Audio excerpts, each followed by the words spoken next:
Yes guys, good to be making videos for you all again. Before we get into today's video, I do want to let you guys know that my voice breaks a lot within this video. It's been a struggle to talk the last few days because of my sinus infection, but before we get into anything, if you haven't yet signed up for Ultimate Fan, there is a link in the description. FIFA pack openings comes Fantasy Premier League. Every single week there is a chance to win cash. There's £5,000 up for grabs this week. Last weekend was international break. Virgil van Dijk was my top point scorer with 20 points from the Netherlands. And other than that, it was a pretty poor week from me. But this week, the team that I'm going to go with is on the screen now. I think it's pretty strong. Let me know how you guys are doing in Ultimate Fan in the comments below. And without any further ado, let's get into today's video. Yes, guys, welcome back to another video. Welcome to the George Benson football channel. Today, we are back after 5 days away from the channel. International break. I went on a little trip with my girlfriend. It was our 1 year anniversary a couple days ago, so we went away to celebrate. I went diving, free diving. I know some of you were thinking of a joke there, but I'll leave that one with you. Went free diving, screwed up all my sinuses. And since then, I've only literally been out of bed today for the first time. And even though you can still hear that the voice isn't quite healthy, I'm feeling good. And the international break is coming to a close, which I'm not going to lie to you. I'm delighted about it. I've missed the football over the course of the past couple of weeks. We got Brentford away in the Premier League this weekend, and blimey, the Premier League have only gone and done it, haven't they? They look at the Premier League table during the international break and they're like, Chelsea are top of the league. We've got to do something about this, you know? They're all there with their bloody keyboards. Record again. I've just stopped recording on the other mic. We can't be dealing with this any longer. You know what we'll do? We'll give Anthony Taylor as the referee for the game against Brentford at the weekend. Anthony Taylor, we know, we saw him referee for us at Anfield against Liverpool in that game where decision after decision went against Chelsea. And at the same time, we could also remember many other decisions that Anthony Taylor has made in the past that don't quite favour the outcomes of Chelsea Football Club. So, Anthony Taylor's the referee against Brentford. And as well as that, the other Chelsea news is pretty much the same as it always is. When there's nothing to talk about regarding Chelsea, you can absolutely bet your bottom dollar that Eden Hazard returning to Chelsea is going to come back and rear its head into the Chelsea news stratosphere again. Because every time a transfer window gets closer, since Eden Hazard has been a Real Madrid player, he's massively struggled to deliver what Real Madrid would have wanted him to deliver. There's also building work going on in my house today, so if you do hear some knocking in the background, I strongly apologise for that. I posted on my YouTube community page yesterday asking you guys what you thought of Eden Hazard potentially returning to Chelsea. Now, as a result of this poll, there were 11,000 votes. 55% of people agree that Eden Hazard should return to Chelsea and you'd be behind the move. 45% of people say that Chelsea should not re-sign Eden Hazard. Now, within the comments of this video, there are a lot of people discussing that Eden Hazard is a player who is very much a mood-based player. Now, what I mean by a mood-based player is a player that needs to really feel wanted in order to perform at the highest level. A lot of this, there is an element of truth behind it. Eden Hazard knew that he was absolutely adored by everybody at Chelsea, be it the Chelsea hierarchy, the managers that were picking him week on week, and most particularly the fans. At Real Madrid, there hasn't always been the full support of Zinedine Zidane. There's never really, unless you're scoring a hat-trick every single game, the full support of fans. And I think a lot of that could be part of the reason why Eden Hazard, even when fit, has never been able to attain the kind of form that saw him become one of the world's best players during his time at Chelsea.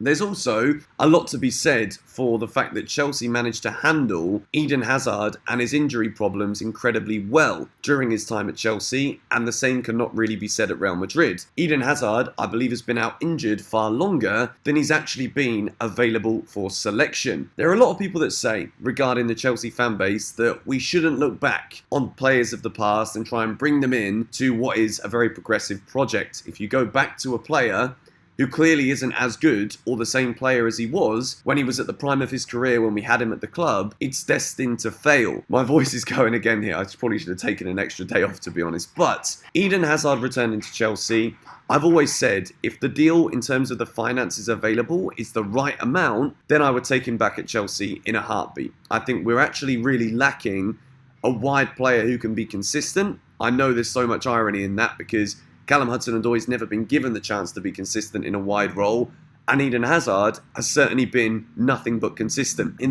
recent times with all of the injuries he's had at Real Madrid. However, I also buy into the argument that Eden Hazard is a player that needs to feel wanted, that needs to feel welcomed. And I do think that if he was to join Chelsea again, as long as the injuries don't persist, I think he could regain and find his form once more. I'm very much on the fence. I think the poll that we've done here on GBFC, 55% say return, 45% are against it. I'm kind of in the same kind of realm as that percentage that you guys can see up on the screen. Now, the next story that I want to talk about with you guys today is Frank Lampard going to Newcastle United. As I said, Newcastle are kind of creeping into every single story now.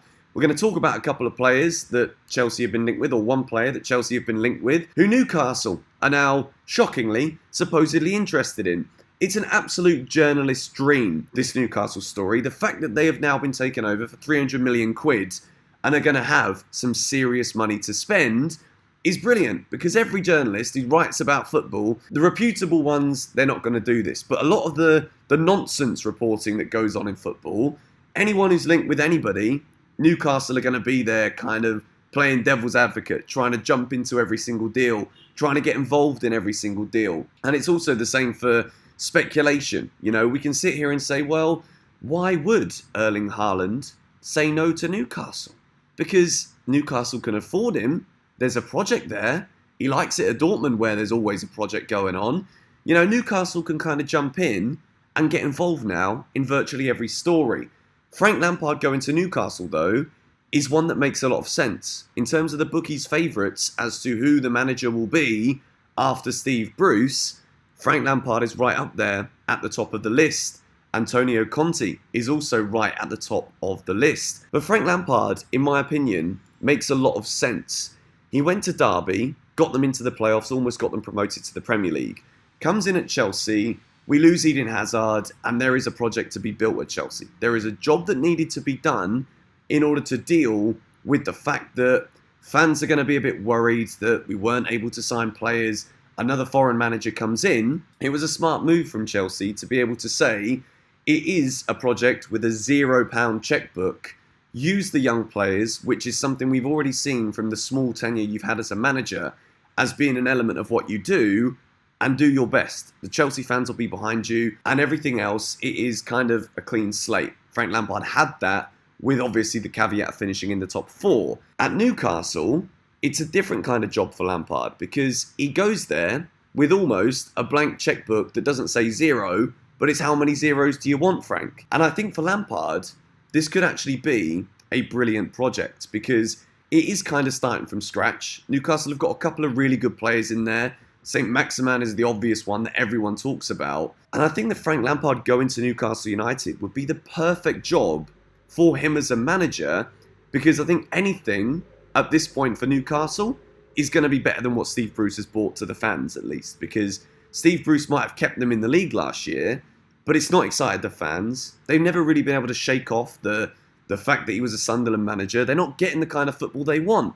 Frank Lampard would 100% be available there to make big decisions as to who drops out of the team, bring in young players, which is something that Newcastle fans will still want to see, and with that ability to spend money as well, I think it would be something that the fans would certainly get behind, and that Frank would have the time to be able to go ahead and execute. Now, the interesting thing is that Newcastle are heavily being linked with Timo Werner, Ruben Loftus-Cheek, and Ross Barkley. It's being reported that Ruben Loftus-Cheek has been wanted from Newcastle for a while. Ross Barkley, we've also known, has been wanted from Newcastle for a while too. The Timo Werner one is the one that interests me a little bit. And I want to say this now. As much as I'm very happy to see Newcastle be taken over, and I like the fact that they've now got the ability to compete financially with the big boys in the Prem, coming in for Timo Werner, again, I think this one is a massively easy one for journalists to talk about. Timo Werner has been heavily criticised since he joined Chelsea. There's been a lot of people saying that he's not been good enough. Chelsea are going to want to replace him. And I just see this one as being a bit too easy. Yes, there are elements of truth that could be behind this. And I'm sure that Newcastle will definitely be in for at least one of the 3 players that have been mentioned here in this video. Timo Werner, hands off till the end of the season. I don't think it's something that we're going to see. I think Chelsea will want to keep him. unless they've got somebody lined up to replace him. Now, I'm sorry guys, I wanted to keep going in this video, but my voice is absolutely gone. Head's starting to hurt again because I haven't spoken like this for a few days. But anyway, thank you guys for all the support. Appreciate your patience. Sometimes these things happen. And yeah, thank you guys for watching. I'll see you all later. Come on, you Blues.